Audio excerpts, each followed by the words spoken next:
अगर आप YouTube automation के लिए एआई जनरेटेड एनिमेटेड वीडियोस बनाना चाहते हैं तो ये मास्टर क्लास आपके लिए बहुत इंपॉर्टेंट होने जा रही है, क्योंकि इसमें हम डिस्कस करने जा रहे हैं कि हमने किस तरह से अपनी कम टाइम के अंदर विज से मल्टीपल इमेजेस जनरेट करवानी है, फिर हम उन इमेजेस को किस तरह से वीडियोस के अंदर कन्वर्ट कर सकते हैं। तो चलते हैं हम अपनी स्क्रीन की तरफ। वीडियो स्टार्ट करने से पहले हमारे इस चैनल को लाजमी सब्सक्राइब कर लें ताकि इस तरह की मजीद इंटरेस्टिंग और इन्फॉर्मेटिव वीडियोस आपसे मिस ना हो। तो ये हमारे पास गूगल ओपन है, यहाँ पर हमने सर्च करना है विस्क। ओके, यहां से हम इसको ओपन कर लेंगे।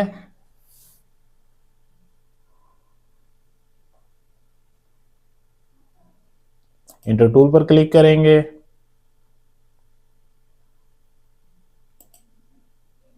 ओके, तो ये एक बेसिक इंटरफेस है विस्क का। ओके, तो यहां पर हम अपनी कोई भी प्रॉम्प्ट लिख सकते हैं, वो प्रॉम्प्ट हमारी इमेज में कन्वर्ट हो जाएगी। यहां से आप एस्पेक्ट रेशियो सिलेक्ट कर सकते हैं। ओके, यहां से आप इसको सीड लॉक कर सकते हैं। सीड लॉक का बेसिकली ये मकसद होता है कि आपका वही सीन आपके तमाम और वही कैरेक्टर आपके तमाम इमेजेस में कंसिस्टेंट रहे। ओके, अगर आप यहाँ पर आते हैं, यहाँ पर आप अपना सब्जेक्ट बना सकते हैं, यहाँ पर आप सीन क्रिएट कर सकते हैं और यहाँ पर आप स्टाइल बता सकते हैं। ये तमाम चीजें हम आने वाली इसी क्लास के अंदर आगे डिस्कस करने वाले हैं। तो सबसे पहले हमें चाहिए एक स्टोरी। ओके, तो हम चलेंगे चैट जीपीटी पर। ओके, हम सबसे पहले इससे एक कैरेक्टर बनवाएंगे विच इज कैट। यहां पर हम लिखेंगे give me a detail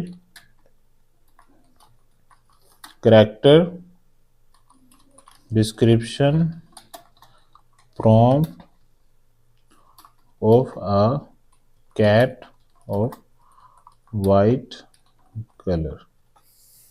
okay, तो इस प्रॉम्प्ट हमने यहां से कॉपी कर लेना है, वापस विस्क पर आना है। ठीक है, यहां पर हमने सब्जेक्ट पर इंटर टेक्स्ट पर क्लिक करना है और यहां पर हमने अपनी प्रॉम्प्ट को जो है वो पेस्ट कर देना। ठीक है, यहां पर हम जनरेट पर क्लिक करेंगे तो विद इन फ्यू सेकेंड्स हमारा सब्जेक्ट क्रिएट हो जाएगा। ओके, फिर उसी सब्जेक्ट को हम अपनी तमाम इमेजेस में लेकर आगे चलेंगे। ये एक रियलिस्टिक कैट है, हमें यहाँ पर लिखना है कि हमें एक 3D पिक्चर स्टाइल कैट बना कर दो। Give me a detail character description prompt of a 3D picture style cat of white colour. Okay, actually हमें थोड़ा सा एनिमेटेड स्टाइल चाहिए, इसलिए हमने यहाँ पर पिक्चर स्टाइल मेंशन किया।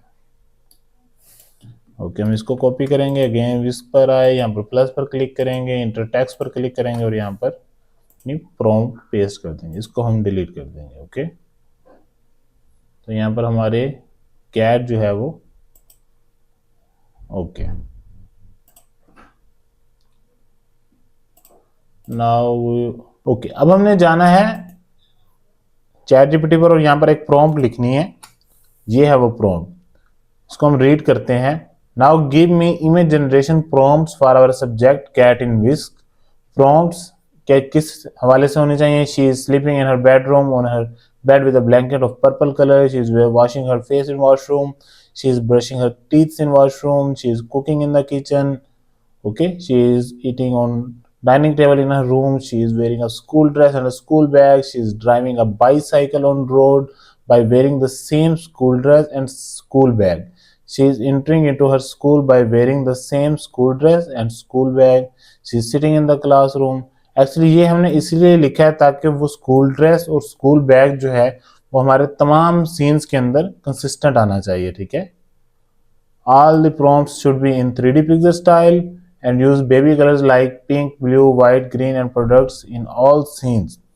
तो यहाँ पर हमने एक छोटा सा नोट लिखा है, the prompt in which our subject is wearing the school dress and school bag strictly mention the character description of school bag and school dress in those prompts for consistency. Only write prompt in your answer without any headings. अब हमने ये line क्यों लिखी है?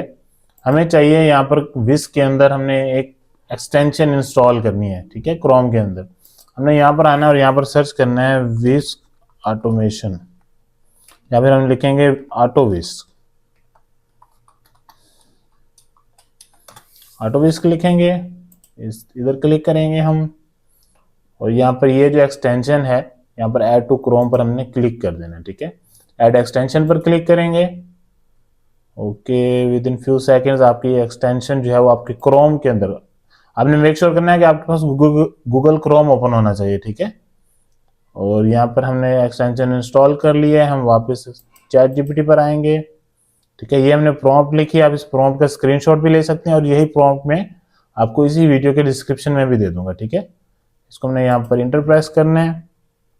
तो अब हमारे पास वो तमाम डिफरेंट सीन्स की, ठीक है, सीन बाय सीन, कि she is sleeping in her bedroom, she is washing her face in washroom. तो हमारे पास सीन बाय सीन तमाम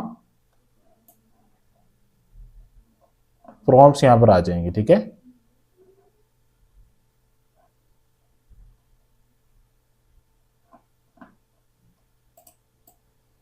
ओके,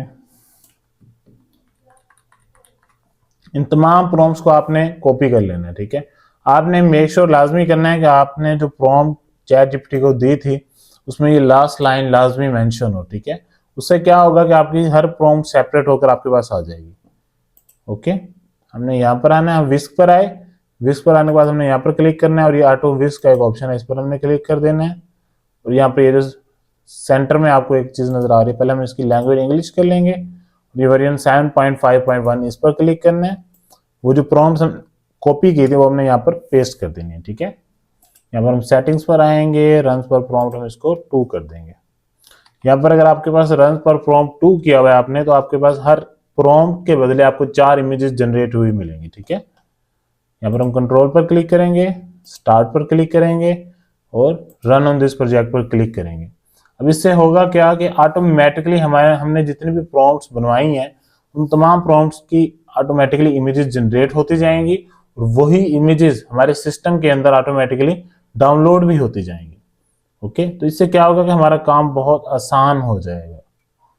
तो हम देखते हैं कि हमारी इमेजेस किस तरह से जनरेट होती हैं और किस तरह की जनरेट होती हैं। ओके, आपने एक चीज लाजमी यहाँ पर ऑब्जर्व करनी है कि क्या आपका ये जो करेक्टर है ये हर सीन के अंदर कंसिस्टेंट आ रहा है या नहीं, ठीक है। अभी तक हमारा ये करेक्टर बिल्कुल सही आ रहा है। अब जो है नेक्स्ट प्रॉम्प्ट जो है वो प्रोसेसिंग में है। यहाँ पर आप देखिएगा कि आपका यही करेक्टर इस सीन में आता है या चेंज हो जाता है, ठीक है। ओके, हमारा करेक्टर बिल्कुल कंसिस्टेंट आ रहा है, ठीक है। अभी हमारी उस सेकंड प्रॉम्प्ट को प्रोसेस कर रहा है जिस पर हमने लिखा था कि our cat is washing her face। Okay, तो लेट्स सी कि हमारी तमाम इमेजेस किस तरह से जनरेट होती हैं, किस तरह की जनरेट होती हैं। अब ये देखिए ऑटोमेटिकली मैंने सिर्फ एक बार प्रॉम्प्ट्स लिखकर इसको दे दी हैं, ऑटोमेटिकली यहाँ पर इमेजेस जनरेट होती जाएंगी। ओके, यहाँ पर देखिएगा कि वॉशिंग हर फेस वाली प्रॉम्प्ट्स आ गई थी, ठीक है। अब ये जो इमेजेस जनरेट हुई हैं ये हुई हैं वॉशिंग हर टीथ्स, ठीक है।